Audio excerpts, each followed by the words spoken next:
Buenos días y muy bienvenidos a esta conferencia, la séptima, en honor del profesor Tomás y Valiente, un acto que, como saben, siempre es tremendamente relevante para la Facultad de Derecho y para nuestra universidad. En primer lugar, le voy a dar la palabra al decano de la Facultad de Derecho, el profesor Juan de Amé.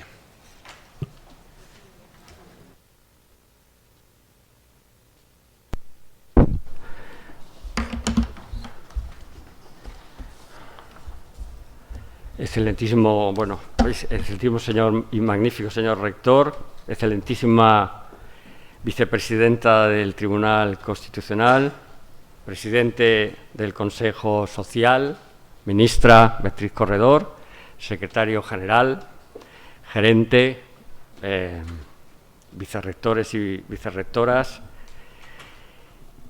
directoras del departamento, queridas amigas y amigos. Un año más, el vivo, emocionado e imperturbable recuerdo de Francisco Tomás y Valiente nos da ocasión para reunirnos en un acto tan significativo como este, con el que simbólicamente damos inicio a las actividades de este curso. Los universitarios somos así.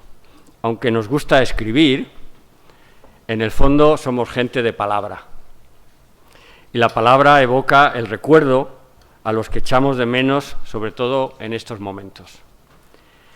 Y en la Facultad de Derecho lo hacemos convocándonos solemnemente en torno a la figura de Tomás y Valiente, el ejemplo de dignidad, de valentía cívica que presidió su trayectoria vital, permanece siempre en nuestra memoria. Y como él mismo tuvo ocasión de hacer, reivindicando el valor del derecho como antídoto frente a las amenazas que puedan poner en peligro los principios constitucionales que sustentan nuestro Estado de Derecho. Por eso quiero en este día transmitir el afecto y la solidaridad a su familia y, desde luego, la repulsa de la facultad en unos momentos en que se permite que quien empuñó su arma homicida haga ostentación pública de sus habilidades artísticas en el Ayuntamiento de Galdacano. El derecho es la armadura del Estado. Solo un Estado perfecto no necesita el derecho, pero junto a ello se une el deseo de unirse bajo un proyecto común. Ortega supo verlo claramente. El Estado, decía, no es consanguinidad, ni unidad lingüística, ni unidad territorial, ni contigüidad en la habitación, no es nada material e inerte ni limitado. Es pura y simplemente la voluntad de hacer algo en común. También lo son las universidades, también lo somos los centros, también lo es esta facultad. Ese es también el espíritu que nos anima, en donde tratamos de seguir manteniendo vivo ese compromiso colectivo que tanto sentido da a nuestra actividad como universitarios. Estamos llamados a vivir y a trabajar juntos, asumiendo nuestras imperfecciones y, sobre todo, tolerando las imperfecciones de los demás. Como decía el célebre bioquímico Carlos López Otín, si fuéramos perfectos, aún seríamos microbios. Aceptar nuestras imperfecciones es entender la vida, lo que comporta, en su opinión, asumir nuestro humilde pasado microbiano y reconocer nuestras limitaciones, incluyendo la presencia de la enfermedad y de la muerte. Por lo tanto, si esta conferencia tiene ese valor que le hemos querido dar, es porque queremos que sirva para reforzar esos lazos, aprovechando la inauguración del curso. Gracias, rector, por tu presencia aquí hoy, que confirma el compromiso de tu equipo y de todos vosotros con la facultad y da prueba de la excelente disposición que siempre muestras ante los retos que cada día nos vemos obligados a afrontar en esta facultad. Gracias también al director del anuario por habernos proporcionado esta ocasión, querido José María Rodríguez de Santiago, gracias, y gracias también a la profesora Esther Gómez Calle por el honor que nos hace en presentar a la conferenciante. Así pues, no podemos sentirnos más satisfechos y podemos decir, empezamos bien. San Agustín pensaba que no existía ni el pasado ni el futuro, solo el presente. Un presente de las cosas pasadas, un presente de las cosas presentes y un presente de las cosas futuras. El presente de las cosas pasadas lo situaba San Agustín en la memoria. El presente de las cosas presentes lo situaba San Agustín en la percepción, en nuestras percepciones y en general en la realidad. Y el presente de las cosas futuras en la esperanza. Y alertaba de que no se tuviera por existente lo que todavía no era más que futuro.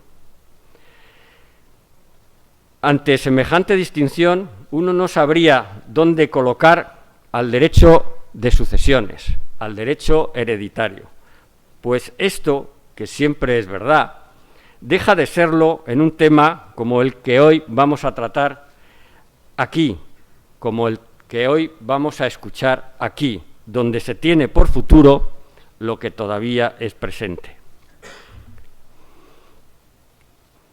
José Saramago, en su famosa novela Las intermitencias de la muerte, describe la insólita situación de un país en el que un día la muerte decide interrumpir su letal actividad. Lo que en principio fue visto como una alegría para todos, pronto empezó a convertirse en un problema. Importantes sectores de la sociedad empezaron a sentir y a manifestar su desagrado ante la situación, llamando a las puertas del gobierno para que les diera una solución. Las empresas funerarias, las distintas congregaciones religiosas, los hospitales, las compañías de seguros, etcétera, etcétera. Saramago, en su delirio narrativo, no imaginó, sin embargo, los efectos que esto produciría en el mundo del derecho. Desde luego, notarios, registradores, abogados empezarían a exigir compensaciones. Y no sé qué dirían los políticos si de un día para otro les eliminan el impuesto de sucesiones. Y, por supuesto, ¿qué decir de las facultades de Derecho? Vendríamos obligados a afrontar una modificación de nuestro plan de estudios. Y, al igual que en aquella maldición de Borges-Kirchmann, parte de nuestros fondos bibliográficos quedarían inservibles. Pero, en fin, la intermitencia solo fue eso, un mero paréntesis. Para tratar el tema que tenemos hoy entre manos, contamos con la fortuna de poder tener entre nosotros a una de las más prestigiosas juristas que ha dado la Universidad Española, doña Encarnación Roca, a quien quisiera agradecerle en nombre de la facultad la amabilidad que ha tenido en acudir a nuestra llamada y aceptar la invitación para que nos enseñe. Para que nos enseñe. Hace unos días se celebraba el Día del Docente. Decía Unamuno, hoy tan de moda, que los males de la enseñanza pública son los males del pueblo que a sí mismo se la da. Porque es este, el pueblo, en definitiva, quien se adoctrina a través de sus maestros y sus profesores. Y utilizándolo en el sentido que lo utilizó Unamuno, podemos afirmar que sí, nosotros sí queremos adoctrinar. Estamos dispuestos y suficientemente preparados para adoctrinar. Cuanto más adoctrinemos, mejor. ¿A qué vienen, si no, nuestros estudiantes, sino que a que se les adoctrine? ¿Qué es tanto decir como que se les enseñe en ciencias, en filosofía, en economía, en medicina, en ingeniería, pero también en tolerancia, en igualdad de género, en el respeto a la diferencia, en el respeto a la diversidad y a la multiculturalidad, la solidaridad y la solidaridad, confiando en que tras su paso por la universidad sean capaces de promover una sociedad de valores más justa, más equitativa, más sostenible, más participativa y más inclusiva.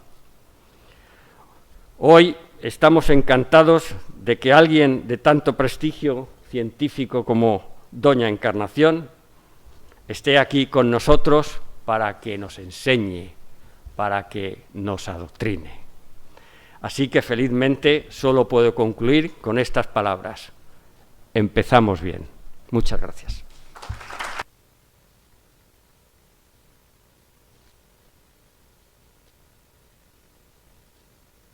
Muchas gracias, decano. Tiene la palabra el profesor José María Rodríguez de Santiago, director consejero redactor del anuario. Muchas gracias, rector. Solo voy a tomar la palabra un minuto o menos para formular algunos agradecimientos como director del anuario, que es el órgano de la facultad que organiza esta conferencia, Tomás y Valiente, que tiene el carácter todos los años de conferencia de inauguración de curso.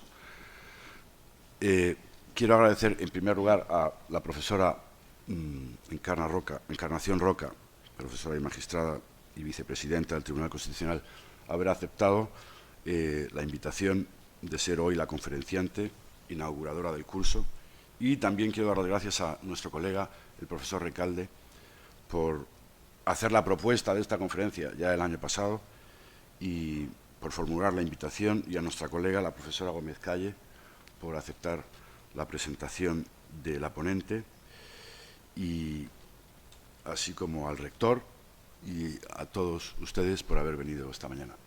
Muchas gracias.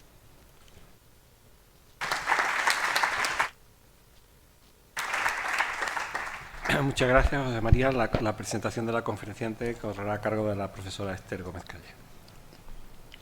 Buenos días. No me tenéis que agradecer nada porque yo, encantada, hago la presentación de nuestra invitada de hoy, a quien profeso un profundo cariño. Parece que lo adecuado en las presentaciones de este tipo es hacer un repaso del currículum y la trayectoria de la persona a presentar. La tarea en este caso se me antoja bastante complicada si quiero cumplir dos objetivos básicos que me propongo. El primero es respetar la sugerencia que me ha hecho el director del anuario de no excederme en el uso de la palabra mucho más allá de 10 minutos. Y la sugerencia creo que está plenamente justificada porque a quien hemos venido a escuchar hoy aquí es a Encarna Roca y no a mí. Así que trataré de ser respetuosa con este objetivo. Y el segundo objetivo sería que pues, no quiero aburrir a la audiencia con lo que sería una larguísima y prolija relación de los muchos méritos que reúne nuestra invitada. Por tanto, intentaré cumplir los dos objetivos que me he fijado, pues limitándome a trazar algo así como un retrato robot de Encarna, que por lo demás es bien conocida en esta facultad, porque siempre que la hemos invitado a seminarios, cursos y demás, pues ha tenido la gran amabilidad de venir y de asistir y de extender su magisterio, no sé si adoctrinándonos o no, pero en cualquier caso pues de hacernos partícipes de sus reflexiones y de su sabiduría. En pocas palabras, Encarna Roca es, y lo ha dicho ya el decano, una de las más prestigiosas juristas españolas. Su trayectoria profesional se ha desarrollado entre la universidad y los tribunales. Obtuvo la cátedra de Derecho Civil en la Universidad de Barcelona allá por 1979 y en esa universidad, pues, aparte de licenciarse y doctorarse, desempeñó distintos cargos académicos. Allí estuvo hasta que en el 2005 ingresó en la Sala Primera del Tribunal Supremo y en el 2012 ya fue designada magistrada del Tribunal Constitucional, del que es vicepresidenta desde el año 2017. Uno de los datos que más llama la atención en el currículum de Encarna Roca es el de haber sido primera mujer en muchos aspectos. Fue la primera catedrática de Derecho Civil de España, la primera mujer que ingresó en la Academia de Jurisprudencia y Legislación de Cataluña y en la Real Academia de Jurisprudencia y Legislación de España, y es la primera mujer magistrada de la Sala Primera del Tribunal Supremo, en el que, por cierto, ingresó por el turno de juristas de reconocido prestigio. El número de reconocimientos y de premios que reúne es extensísimo. Yo no voy a hacer mención a todos ellos. Sí, solamente alguno de ellos, como por ejemplo que ha sido investida doctora honoris causa tanto por la Universidad de Girona como por el St. Beda's College de Manila, que tiene la Cruz de Sant Jordi y que hace muy pocos meses, el pasado mes de junio, recibió la Cruz de Honor de la Orden de San Raimundo de Peñafort. Me voy a centrar ahora en sus intereses intelectuales. Uno de ellos, que creo que ocupa un papel relevante en su trayectoria, es el interés por el derecho civil catalán, como no podía ser de otra manera, por razones obvias. Fue una de las promotoras de las Jornadas de Derecho Catalán de Tossa, que se vienen celebrando desde 1980 y hasta la actualidad. Ha sido miembro de la Comisión Jurídica Asesora de la Generalitat de Cataluña durante más de 20 años. Ha sido directora de la Revista Jurídica de Cataluña, también durante más de 15 años. Es miembro honorario del Instituto de Estudios Catalanes y en el plano de las obras publicadas y escritas es autora, junto con Luis Puigferriol, de 2 obras de referencia en esta materia, como son Los Fundamentos de Derecho Civil de Cataluña y Las Instituciones de Derecho Civil de Cataluña. Otro foco importante de su interés y de su dedicación ha sido siempre el derecho comparado y el derecho europeo. No solo es miembro del American Law Institute y del European Law Institute, sino que también formó parte del grupo que redactó un instrumento de importancia decisiva entre los civilistas, como es los Principios de Derecho Contractual Europeo. Ese grupo fue dirigido por un prestigioso profesor, el profesor Christian von Barth, y estos principios, los civilistas lo sabemos bien, son clave y son fundamentales para una modernización y un intento armonizador del derecho contractual en Europa. Han tenido su secuela en un documento que se ha denominado el borrador del marco común de referencia. Y lo que quiero ahora resaltar es que en todas las sentencias que Encarna Roca redactó siendo magistrada de la Sala Primera del Tribunal Supremo y que tocaban temas en los que podía traerse a colación estos principios o el marco común de referencia, pues aparecen unos y otros, con la finalidad además de llevar a cabo una interpretación actualizadora de las normas del Código Civil, ateniéndose a la realidad social del momento de aplicación. En muchas de esas sentencias se palpa la vocación de profesora universitaria y de investigadora de Encarna Roca, porque tenemos a veces pues, documentos que podríamos utilizar casi como un artículo doctrinal, ¿no? Aparte de la resolución, por supuesto, del caso. Otra rama de su interés, otra rama del derecho civil al que ha dedicado especial atención es el derecho de daños. Es autora, por ejemplo, en esta materia de un libro sobre derecho de daños que vaya por la 7ª edición del 2016, esta 7ª edición, y autora de múltiples artículos en esta materia. Además, gracias a su interés por ella, pues yo pude conocerla por primera vez hace ya muchos años, porque fue miembro del tribunal que juzgó mi tesis doctoral, que versaba sobre derecho de daños, hace muchos años, 200. Por lo menos. Pero además Encarna Roca es conocida como una experta en derecho de familia. También aquí tiene obras de referencia como Familia y Cambio Social, que fue el resultado de una investigación que desarrolló en Oxford, o Libertad y Familia, que constituyó su discurso de ingreso en la Real Academia de Jurisprudencia y Legislación. Su especialización en esta rama, en Derecho de Familia, se deja ver muy a las claras también en las sentencias que elaboró como ponente de la Sala Primera del Tribunal Supremo sobre casos de divorcio, de separación, de vivienda, régimen de bienes. En estas sentencias, por cierto, en muchas de ellas se palpa también la preocupación de Encarna Roca por el interés del menor y por buscar soluciones que protegieran a los menores. Lo rastreamos en resoluciones sobre guarda y custodia, sobre derecho de visita, sobre alimentos y demás. Resoluciones en las que propone o propuso soluciones novedosas que han supuesto un cambio importante, un cambio fundamental en muchas de las soluciones tradicionales.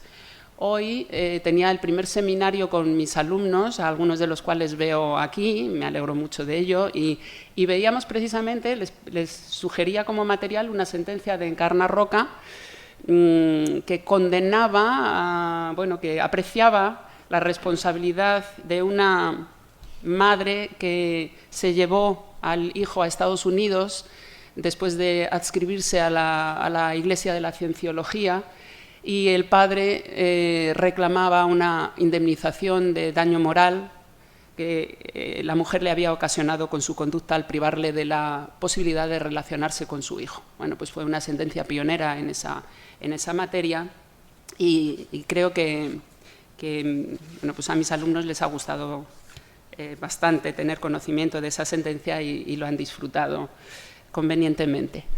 Y por último, diré que en los últimos años Encarna Roca se ha sentido atraída por el derecho de sucesiones y en particular por un tema de enorme actualidad, que es la libertad de testar. Y con esto ya voy poniendo fin a mis palabras porque ese es el tema del que nos va a hablar hoy aquí. La importancia y la actualidad del tema es innegable y hay una notable polémica entre los civilistas españoles, entre los partidarios y los detractores de mantener o no el sistema de legítimas tal y como lo tenemos hoy en el Código Civil español. Yo no quiero revelar cuál es la posición de la ponente en esta materia, pero simplemente diré una cosa, es que alguna vez la he oído decir que, bueno, que la mejor herencia que podemos dejar a nuestros hijos es una buena educación y que los padres que invirtamos lo nuestro en esta materia, pues ya podemos considerar cumplidas nuestras obligaciones y compromisos para con los hijos.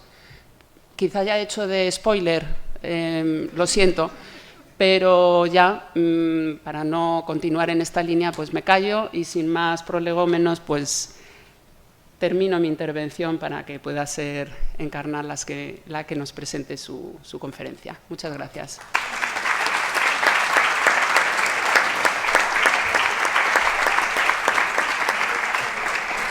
Muchas gracias. Cuando quiera, adelante. Bueno, en primer lugar querría agradecer a la Facultad de Derecho de la Universidad Autónoma, que el decano ha dicho que casi era mi casa. Bueno, la universidad no ha dejado nunca de ser mi casa, tanto aquí como en Barcelona, bueno, aquí menos, allí menos. O en la Complutense, pues tengo muy buenos amigos, se acuerdan de mí y de cuando en cuando me invitan, cosa que yo agradezco. Pero creo que siendo la conferencia en honor de don Francisco Tomás y Valiente, presidente del tribunal donde ahora estoy prestando mis servicios, tengo que dedicar algunas palabras a la amistad que en algún momento nos unió antes de su desgraciada muerte, porque Paco Tomás tuvo conmigo una cierta confianza en los temas de codificación, los trabajos de codificación que realicé hace ya bastantes años y de los que sigo sacando algún tipo de ventaja, no es que haya investigado más, pero sí que he reexaminado algunas de mis ideas sobre aquel tema. Recuerdo un curso en Sevilla que me permitió estar con historiadores del derecho durante una semana y la verdad que fue maravilloso. El curso, la estancia en Sevilla y la amistad con Paco Tomás. Yo le admiré mucho como historiador, pero sobre todo como jurista, porque supo hacer una cosa que a mí siempre me cautiva, que es adaptar su actividad científica a unos conocimientos que él no tenía, más que de una manera muy general, en el momento en que entró en el Tribunal Constitucional. Don Francisco Tomás y Valiente era historiador del derecho y un gran historiador del derecho, pero luego se dedicó al derecho constitucional y lo hizo muy bien. Por tanto, eso significa que, yo pienso que significa que la argumentación jurídica correcta no depende de la materia a la que uno se ha dedicado toda su vida, sino que depende de su capacidad y del interés. Yo admiro profesionales que, como don Giuseppe Verdi, no se sientan en los laureles, sino que a los 80 años, tenía 80 años Giuseppe Verdi, hacen cosas modernísimas que superan su propia época y continúan en épocas posteriores para ejemplo de generaciones futuras. Y esto no pudo hacerlo Paco Tomás porque desgraciadamente murió antes, pero su labor es una labor que va en esta vía. Es un honor para mí, por tanto, esta invitación que agradezco profundamente a todos los que me han permitido hoy estar aquí. Y no te equivoques, que yo empecé con Derecho de Sucesiones. Mi tesis doctoral es de Derecho de Sucesiones. Por tanto, quizá con esto voy cerrando el ciclo. Sí, porque ahora ya la verdad es que mucho más, pocas cosas más podré hacer. No porque, bueno, porque ahora uno ya es mayor y no pretendo ser como don Giuseppe Verdi. Bien, vamos a ver dónde está esto. A ver cómo se pasa. ¿No? ¿Allí? ¿O dónde? Aquí. Aquí. Muy bien. Voy a empezar por poner las cosas un poco en el ambiente en el que se producen. En los siglos XVIII y XIX, en Europa se produce una gran discusión sobre la legitimidad de la herencia. Para resumir, no voy ahora yo a hacer una charla sobre historia del derecho, pero para resumir lo que se explica más ampliamente, lo que explicaré más ampliamente en el texto escrito que figurará en el anuario, hay que decir que esta discusión implica a juristas, filósofos y economistas.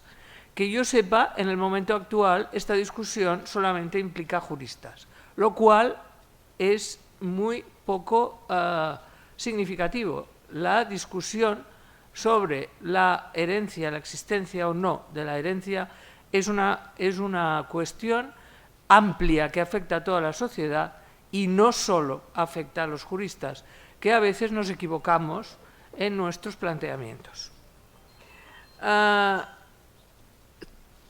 La modificación de la herencia es crucial para la modernización social y política que se produce después de la Revolución Francesa. Ello unido a la renovación de las estructuras familiares. Es decir, a partir de la Revolución Francesa, lo que tiene más importancia en la sociedad y a través de ello se va creando una metodología que dura hasta nuestros días, es la familia nuclear. La familia nuclear, padre, madre, hijos, ascendientes si los hay, pero este núcleo que pensamos que es una cosa muy moderna y no lo es, repito, es una cuestión que se inicia a partir del Código Civil francés, que es una consecuencia clarísima de la Revolución Francesa.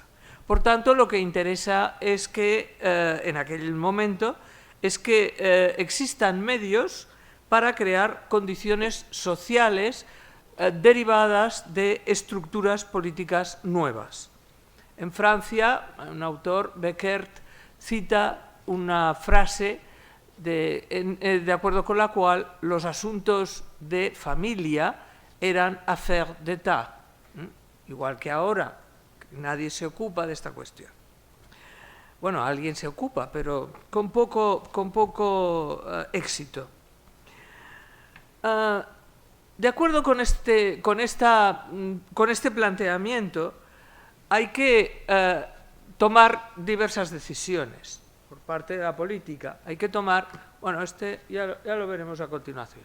Hay que tomar diversas decisiones. Una de ellas es la igualdad entre hermanos y hermanas, decidir qué ocurre con el cónyuge sobreviviente y por ello y liberar la propiedad, que en España pues, pasa por el periodo de las sucesivas desamortizaciones. Pero claro, aquí se plantea también una tensión. Si liberamos la propiedad, ¿qué hacemos con la herencia? Y cuando hablo de herencia, hablo de una cosa a la que no se refiere la Constitución, pero que también está en la Constitución, que es el problema de las legítimas. Las legítimas extensas van a proteger a la familia, las legítimas cortas van a proteger la libertad de testar. Y entonces, si ya no tenemos vinculaciones, esta es una discusión que se plantea a lo largo del siglo XIX, como lo demuestra Bartolomé Clavero, y realmente no es neutra. Como ven, hay implicaciones de muchos tipos. Pero esto no viene solamente de la Revolución Francesa. Aquí les pongo el último retrato descubierto de Felipe III, el último retrato de Velázquez descubierto de Felipe III, cuando todavía era muy joven. ¿Por qué? Porque en 1565, ya ha llovido, aunque sea un país de sequía, ha llovido.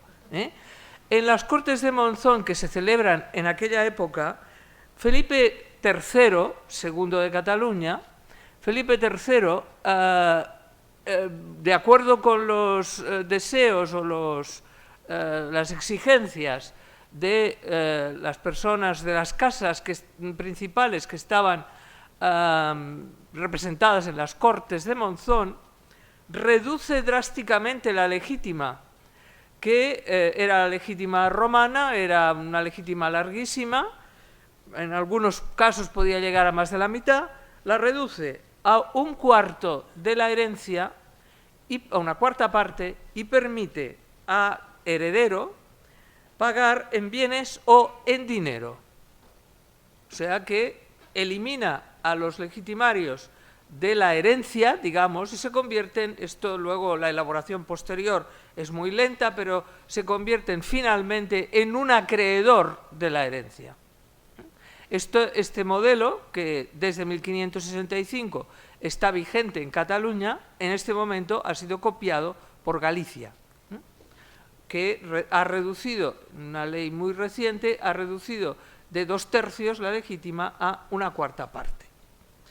Hay otros modelos a los que no me voy a referir, lo encontrarán ustedes escrito en el artículo, pero la reflexión a que lleva esto es que la petición que se hizo a Felipe III en las Cortes de Monzón es una petición que no proviene de la burguesía, en aquella época no había burguesía, en 1565, proviene de las casas principales, es decir, pues la nobleza y otros sujetos que lo que querían impedir era la división de la tierra en una región, Cataluña, que hasta la industrialización fue pobre, y que la división de la herencia, la división de la tierra provocaba desastres múltiples. Y por tanto, una razón económica lleva a una reducción importante de la legítima. El problema, por tanto, es, repito, un problema que no es exclusivamente jurídico.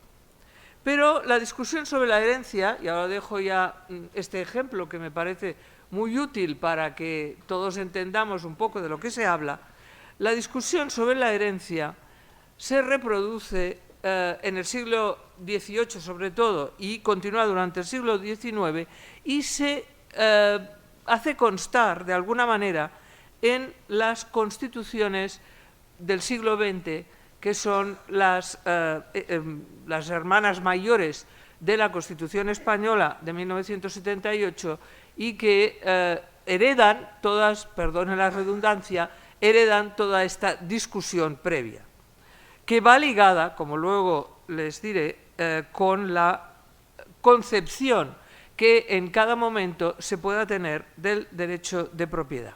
En Alemania les he reproducido el artículo 14.1 de la Ley Fundamental de Bonn, la Ley de la República Federal de Alemania, que después de garantizar la propiedad, garantiza el derecho a la herencia, pero no dice nada más. Dice que sus límites serán determinados por las leyes.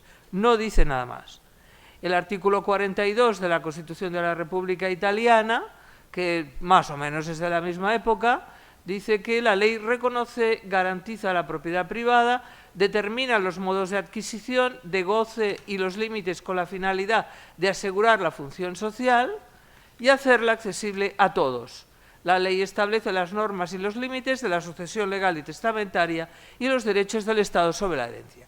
En estas dos normas hay dos cosas que yo quiero poner de relieve en este momento.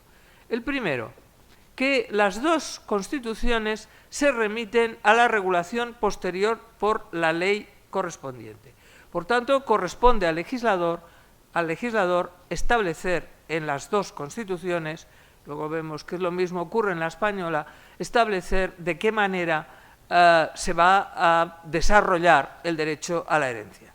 La segunda cuestión, que en la Constitución alemana no queda tan clara, pero sí que queda clarísima en la Constitución italiana y luego de ahí se recoge en la española, es que la propiedad está sometida a la función social y en el artículo 42 de la Constitución italiana se da un pasito más en relación con la alemana, que realmente es la que recupera, como ahora veremos, la Constitución española.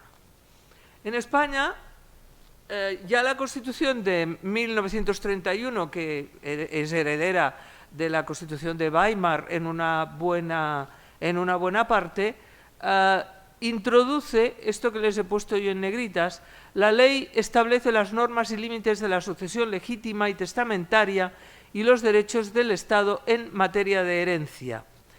En la Constitución española del 31 también se establecía la regla de la función social y de la propiedad, que se entiende o se entendió luego al remitirla, al recuperarlo en la Constitución del 78, se introdujo también de una manera clarísima en el artículo 33. Y vamos a ver este artículo 33, que como ya casi me he convertido en constitucionalista, pues ahora ya me manejo bastante bien con la Constitución. Es la ventaja más importante que he obtenido de estar en el Tribunal Constitucional.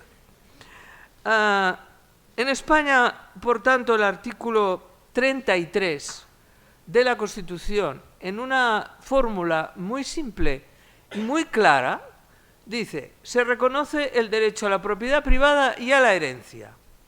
Está clarísimo. Sigamos. La función social de estos derechos delimitará su contenido de acuerdo con las leyes.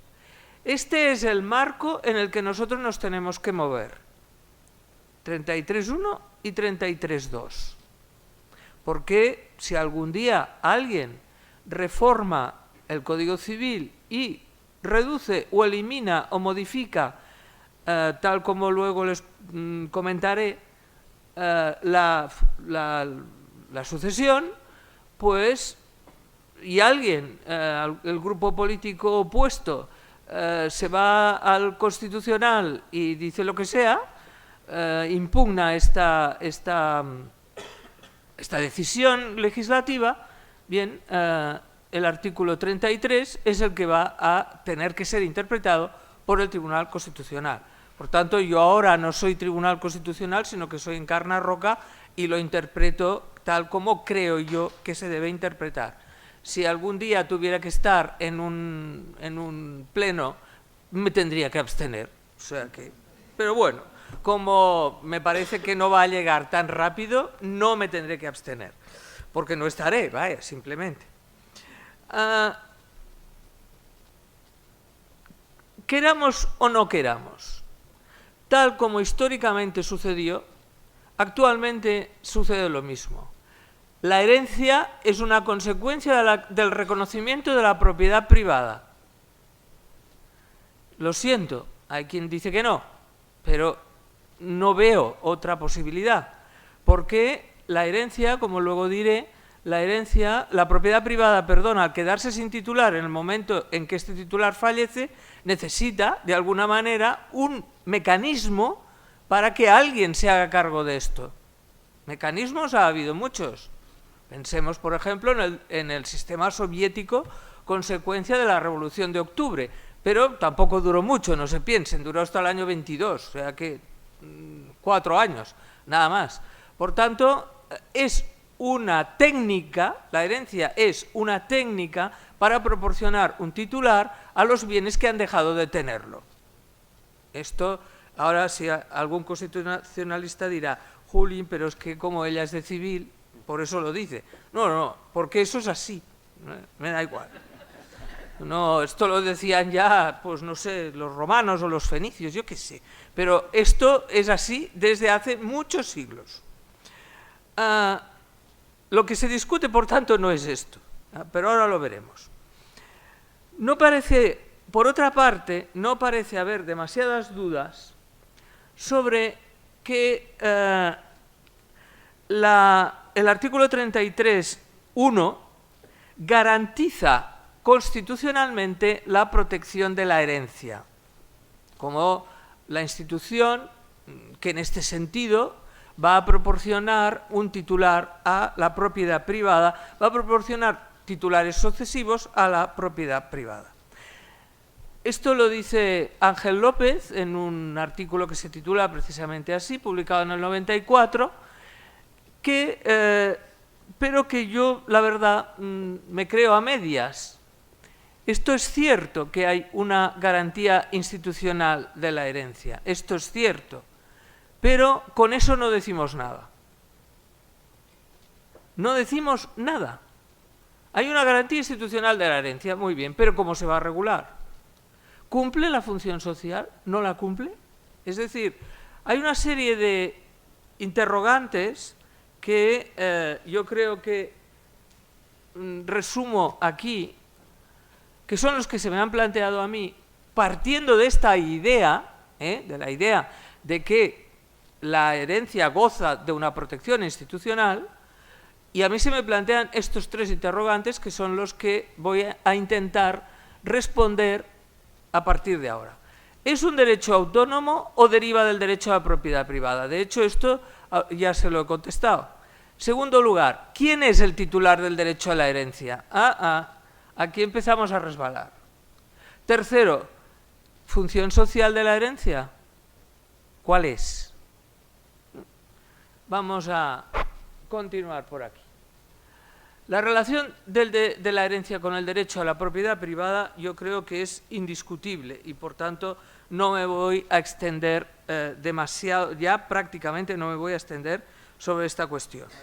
Es cierto que en diferentes sistemas jurídicos las respuestas son muy amplias. Por ejemplo, en Alemania, a partir de aquel artículo que ustedes han visto antes, una sentencia del Tribunal Constitucional alemán de 19 de abril del año 2005, por tanto ya tiene unos añitos, dice que la libertad de testar es irrevocable y salvaguarda los derechos de los hijos. Bueno, Alemania es Alemania. Su constitución es su constitución. la protección de la familia no está colocada en el mismo sitio que la nuestra. Bueno, por tanto, cada ordenamiento jurídico es cada ordenamiento jurídico, y a mí me gusta el derecho comparado para ver si coincide o no. Pero si no coincide, ¿yo qué quiere que le diga? Yo tengo que atenerme al ordenamiento constitucional español antes que a otra cosa.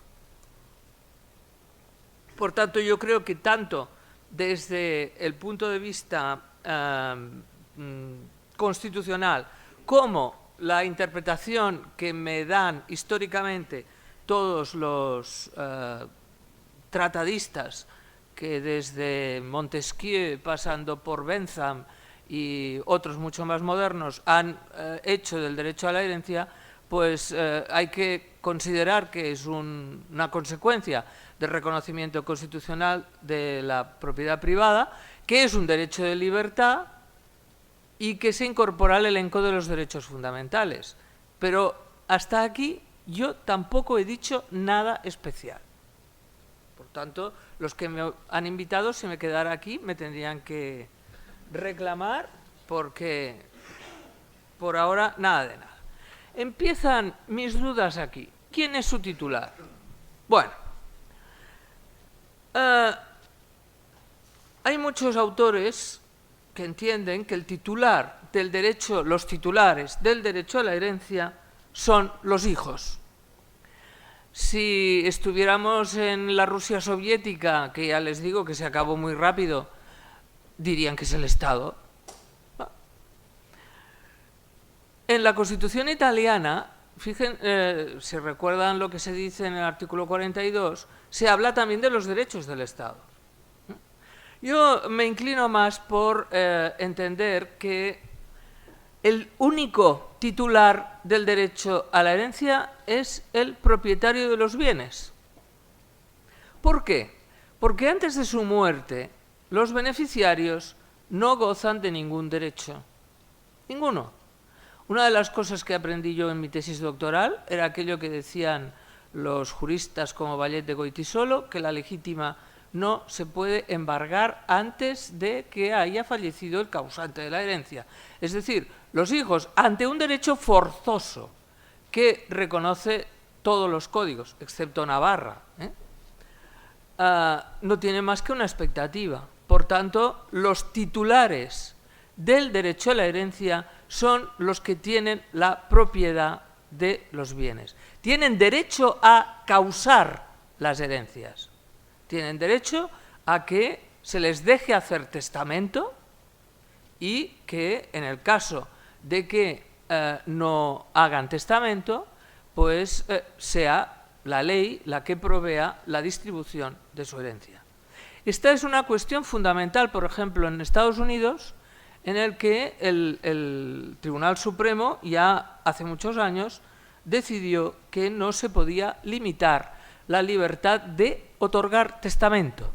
Por tanto, la consecuencia de ser titular del derecho a causar herencias es la libertad de testar, la libertad de otorgar testamento.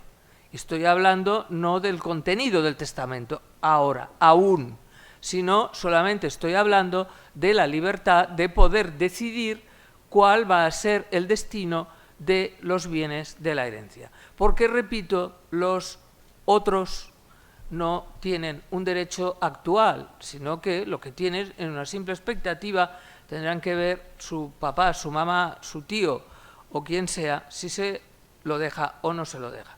Y no se pueden quejar. Si no les deja más que la legítima, contento que te tienes que marchar, porque no tienes ningún derecho. Yo, por tanto, creo que la libertad de testar, que, como he dicho antes, está relacionada claramente con la propiedad privada, es uno de los contenidos posibles del derecho constitucional a la herencia. Y no lo relaciono con la familia, como hacen algunos colegas míos. ¿Y eso por qué? Porque el artículo 33 de la Constitución garantiza el derecho de acceder a la propiedad. Por ello, el propietario puede causar herencias. Pero el artículo 39 de la Constitución no dice nada de esta cuestión.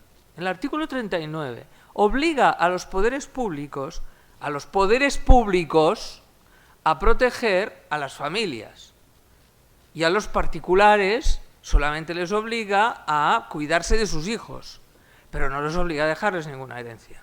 Y además, el artículo 39 no está dentro de los derechos fundamentales, como ocurre en Alemania, sino que está dentro del sistema de los derechos sociales y políticos. Puede ser, como luego les diré, que el artículo 39 permita al legislador establecer acciones favorables a que determinados miembros de una familia, por las cuestiones personales suyas, sean beneficiados en una herencia. Ahora lo veremos. Pero no hay ninguna obligación de protección, porque la obligación de protección afecta a los poderes públicos. Sería una paradoja que a continuación se dijera, bueno, y los poderes públicos pueden decir, y ahora usted los protege infinitamente. ¿A quién? ¿A sus hijos? ¿Para qué?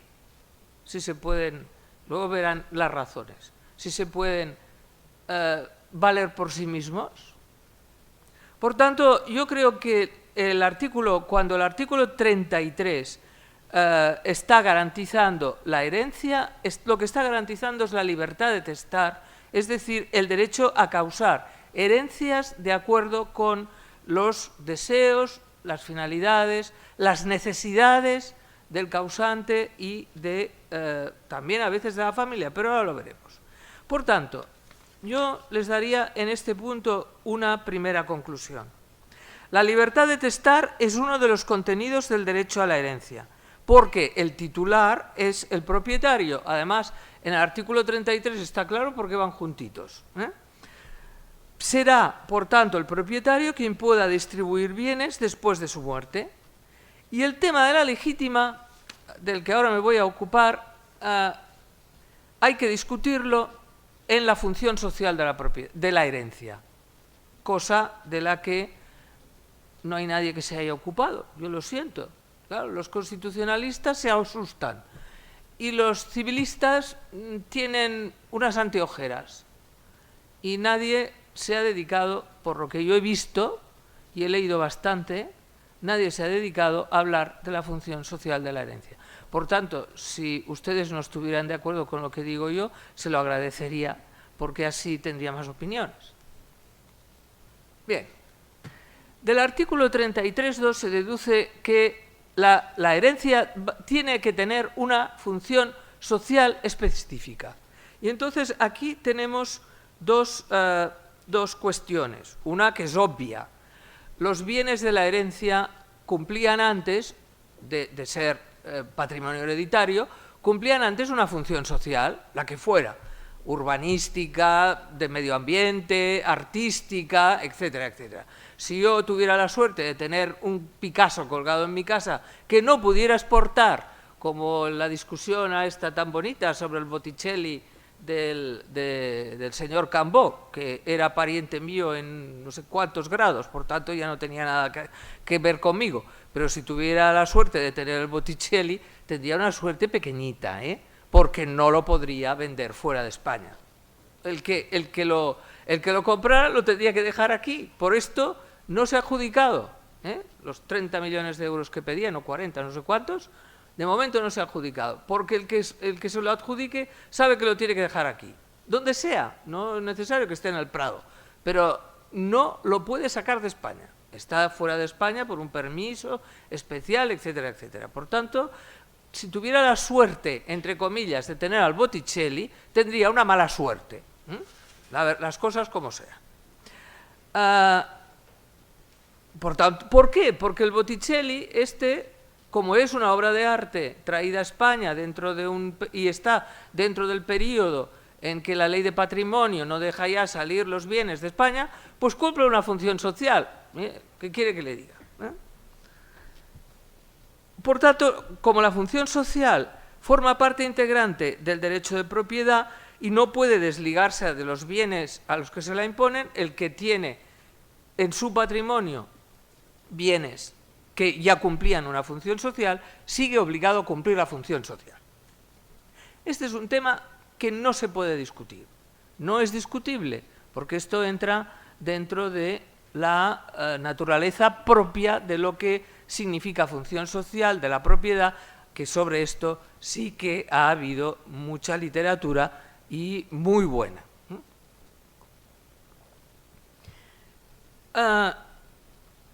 El heredero, sin embargo, es un nuevo propietario. Y aquí de lo que tenemos que hablar a partir de aquí es de cómo se puede cumplir la función social de la herencia.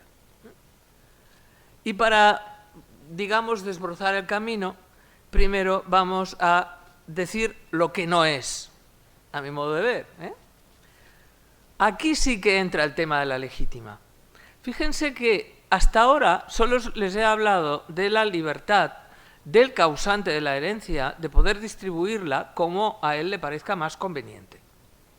Ahora les voy a hablar de los límites de esta libertad de testar, que se encuentran, a mi modo de ver, claramente en la legítima. Luego veremos el tema de los impuestos.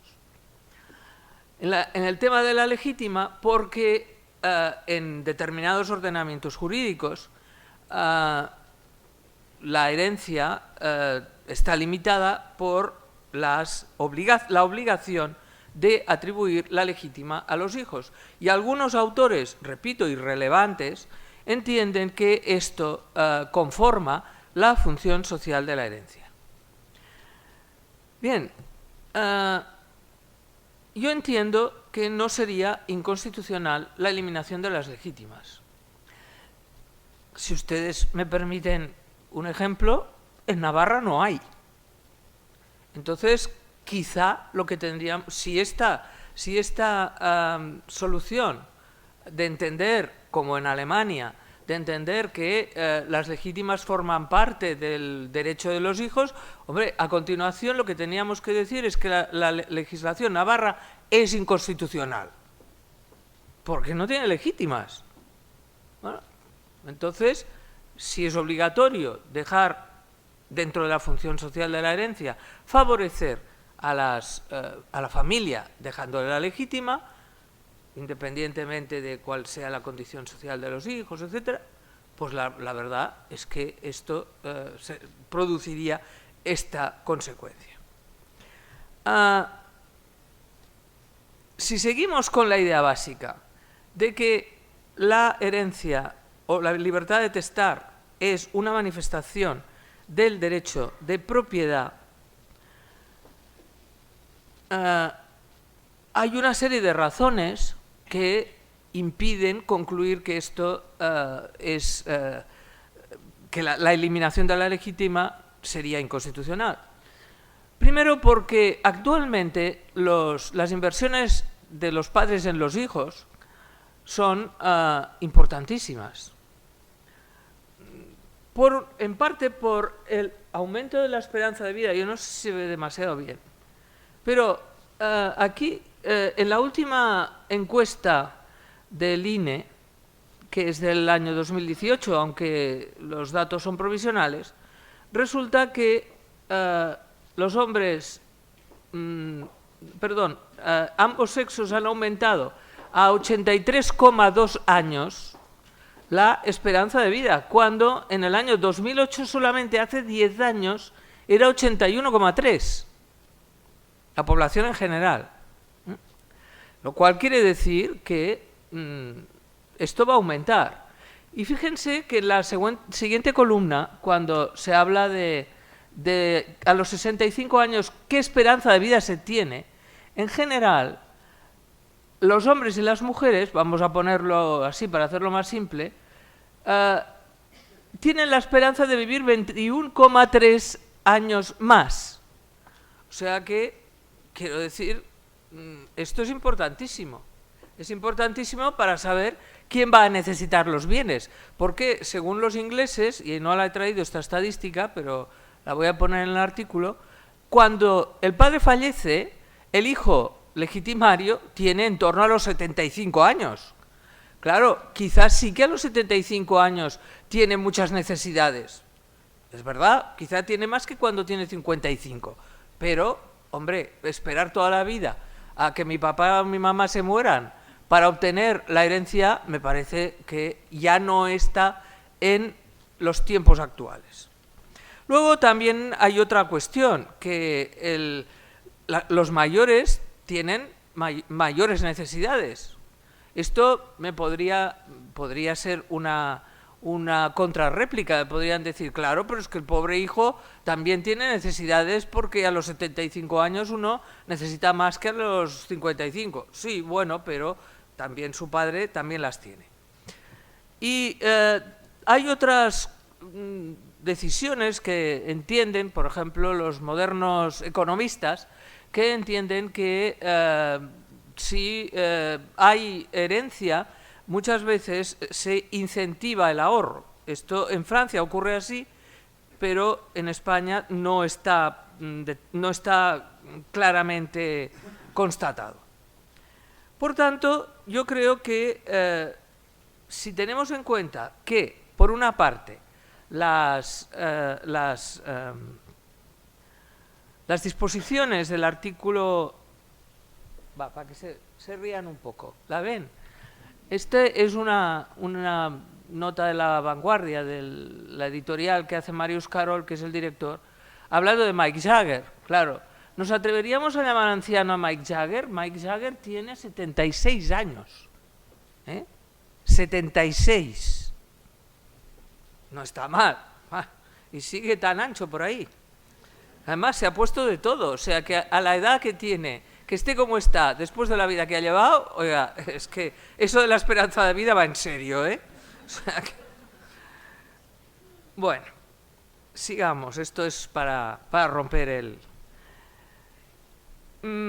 Por tanto, si tenemos en cuenta las normas constitucionales y las necesidades sociales, yo creo que decir que la legítima es como en Alemania, es un derecho constitucional de los hijos, yo creo que no es cierto. Ahora bien, sigamos. Yo creo que en su aplicación a la herencia, la función social... bueno, pasemos esto porque ya es tarde. La función social debe cumplirse a través de tres criterios que yo dejo a criterio del legislador. Evidentemente no puedo hacer de otra manera porque es lo que dice el artículo 33. En primer lugar, la familia. Usted, ahora me pueden decir, pero usted se está contradiciendo. No.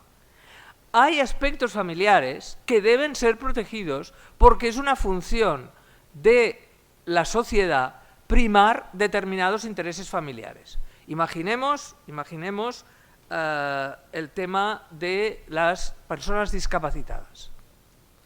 Que sean mayores o menores de edad, me da igual, pero las personas discapacitadas, incluso a través de la propia Constitución, el artículo 49 de la Constitución obliga a proteger a este tipo de personas, yo creo que debe ser tenido en cuenta como un aspecto importante de la función social.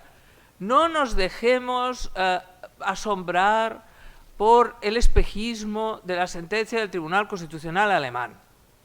Esta es de 2005, ha llovido bastante desde 2005, y yo creo que hay que primar la necesidad sobre el parentesco, aunque evidentemente hay que combinarlo. Pueden protegerse estos intereses incluso con formas que no serían demasiado correctas con un concepto libre de la propiedad. Por ejemplo, el trust. El trust es una forma de vinculación, digamos, de vinculación ligera para atribuir bienes a una determinada finalidad y, en consecuencia, cumplir esta función social.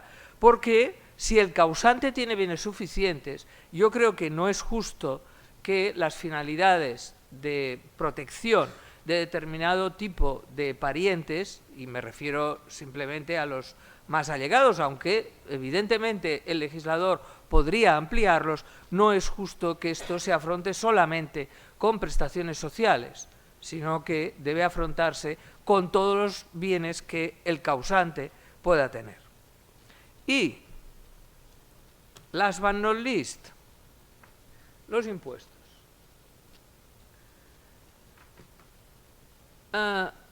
Las herencias, yo creo que en su función social deben cumplir una finalidad de reversión a la sociedad. No me estoy inventando nada. Y esto lo pueden cumplir a través de dos vías. O bien a través de las fundaciones, o bien a través de los impuestos, o ambas vías a la vez. Les voy a poner varios ejemplos. Bill Gates y Warren Buffett. Esto es del año 17. Byron Hilton y Paris Hilton. ¿Saben lo que les ha dejado? Pobrecita, pues un patrimonio valorado en 2,3 mil millones de dólares, el 97% ha ido a la fundación del abuelo, Conrad Hilton, y, por tanto, cumple también una función social. Yo no sé, Bill Gates sí que tienen clarísimo una fundación para investigación de enfermedades raras, no sé qué. Yo no sé cuál es la finalidad que cumple la de Hilton, no lo sé. Pero, bueno, también es una manera. Claro, esto es Estados Unidos. Estados Unidos uno puede dejar de pagar impuestos con esta finalidad. ¿Y por qué aquí no?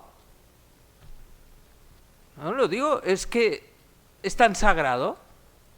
Bueno, también hay una manera, por ejemplo, en España, de evitar el pago de impuestos elevadísimos en determinado tipo de sucesiones, como pues que el propietario del Botticelli lo entregue al Estado para pagar los impuestos de la sucesión. También cumple una función social. Pero yo diría que, para acabar ya este tema y llegar a la conclusión, que ya Roosevelt, en la época de los años 30, dijo que dejar a las grandes fortunas pasar a través de las generaciones produce un gran y auténtico detrimento de la comunidad a la larga. Y en una recientísima, yo creo que es de la semana pasada, de Richard Wilkinson, un historiador inglés que está absolutamente ligado con el tema de la igualdad, decía, es El País de 15 de septiembre, por tanto lo pueden ustedes leer, prohibiría los paraísos fiscales y la maquinaria financiera que ayuda a privilegiados a evadir impuestos. Debería lograrse un acuerdo internacional para frenar estas dos trampas y elevaría el impuesto de sucesiones. Estamos creando dinastías. Hay familias en las que los hijos no necesitan trabajar y muchos los miran como si fueran seres superiores cuando no lo son. Bien, esta es mi opinión también. Otros, por razones políticas y electoralistas, entienden que deben bajarse los impuestos. No pretendo agobiar. Yo creo que hay dos conceptos que hay que ponderar. El primero, la riqueza familiar, interrogante, debe mantenerse en las familias. El segundo, ¿quién merece obtener esta riqueza? La meritocracia, que esto ya lo discutían en el siglo XVIII. Yo creo que, como dice el Economist, a hated tax but a fair one. Es decir, un impuesto odiado pero justo.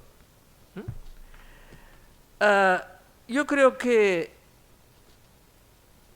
estos dos límites serían elementos fundamentales de la función social.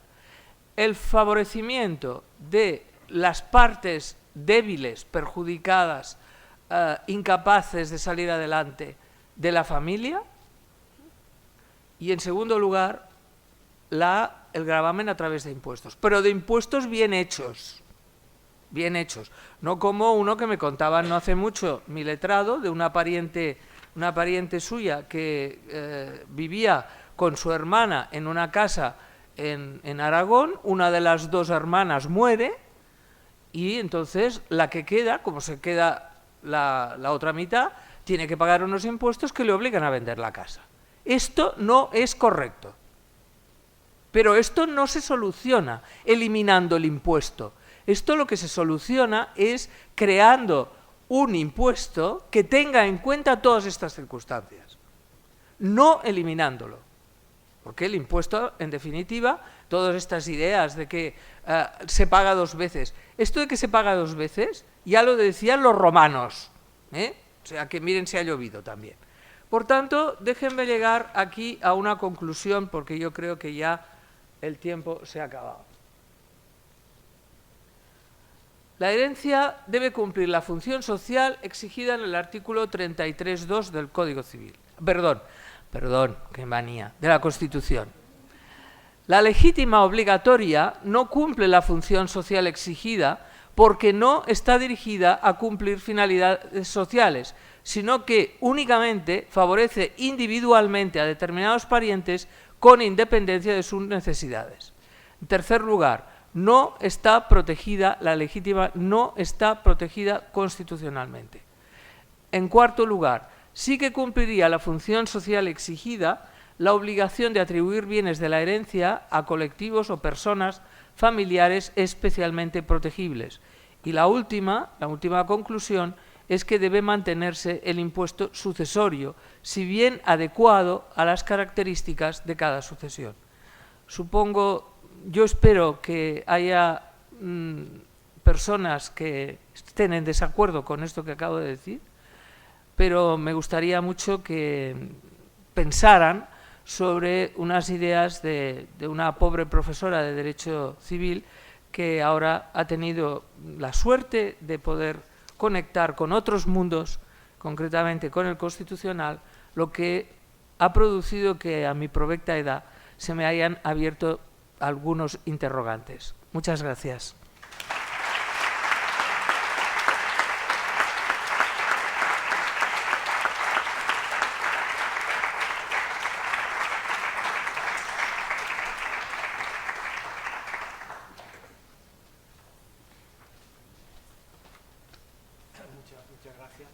Muchas gracias por esta interesante conferencia. Es ministra doña Beatriz Corredor, presidente del Consejo Social, don José Folgado, vicerrector, secretario general, decano de la Facultad de Derecho, el profesor Juan Damián, doña Encarnación Roca Trías, catedrática de Derecho Civil, magistrada y vicepresidenta del Tribunal Constitucional, don José María Rodríguez Santiago, catedrático de Derecho Administrativo, doña Esther Gómez Calle, catedrática de Derecho Civil, profesores, profesoras, estudiantes, señoras y señores.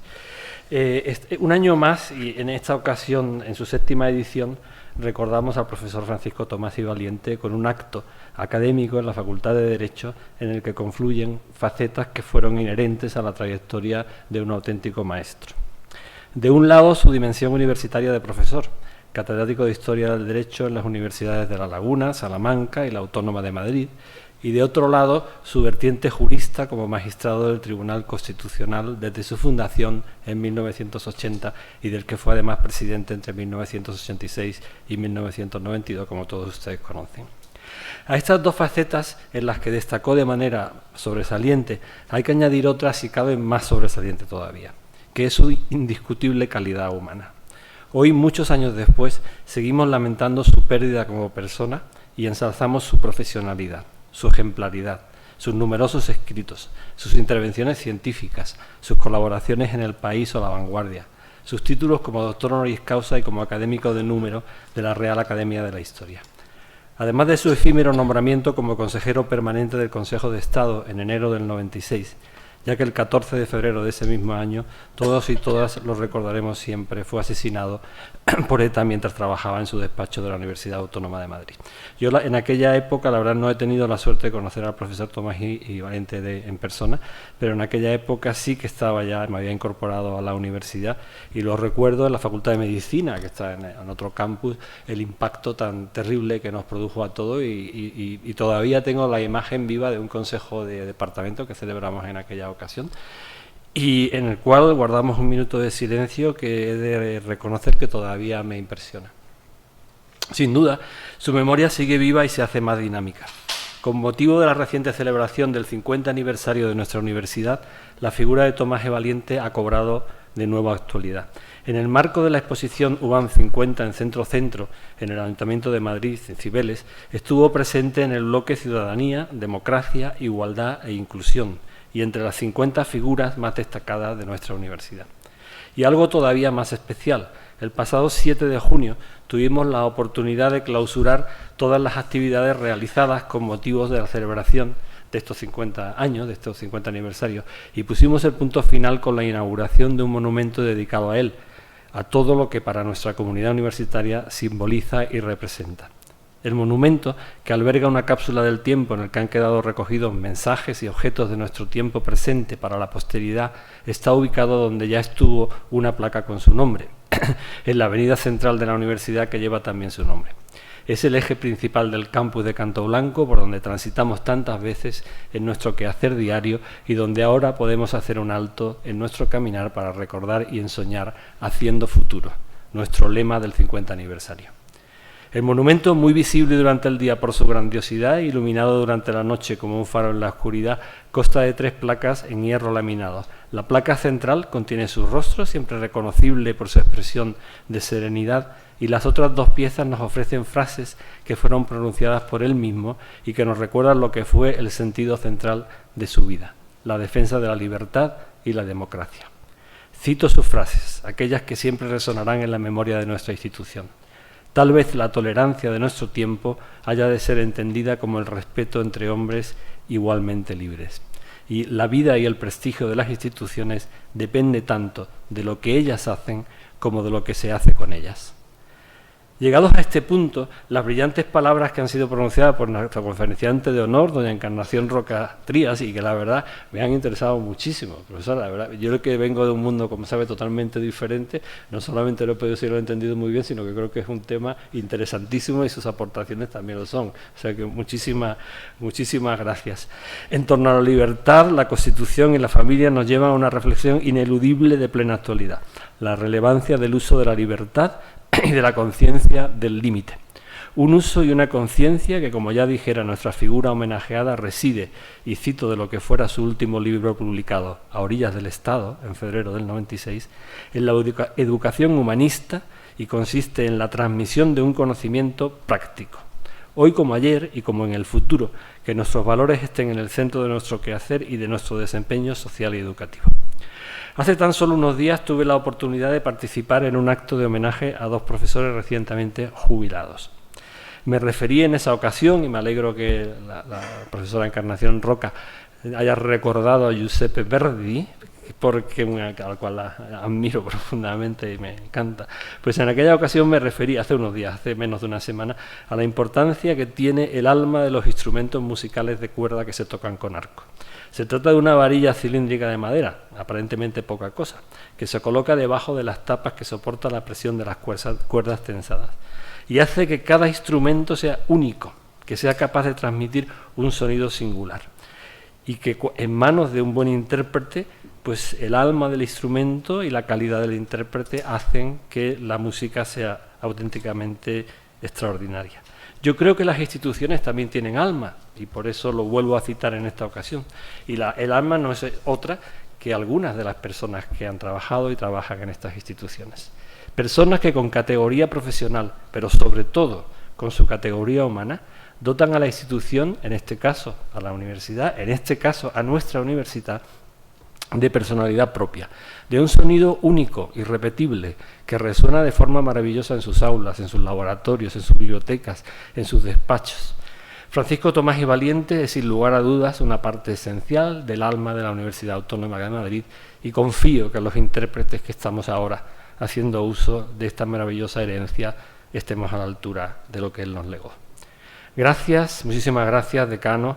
Juan, gracias por tu excelente acogida, por tus palabras cariñosas y sentidas, por quien fuera profesor y maestro de esta facultad. Gracias a todos y todas por su presencia, por su atención y por contribuir a hacer siempre mejor la sociedad en la que vivimos. El profesor Francisco Tomás y Valiente es a lo que dedicó su vida y sigue estando presente en nuestra memoria. Muchísimas gracias.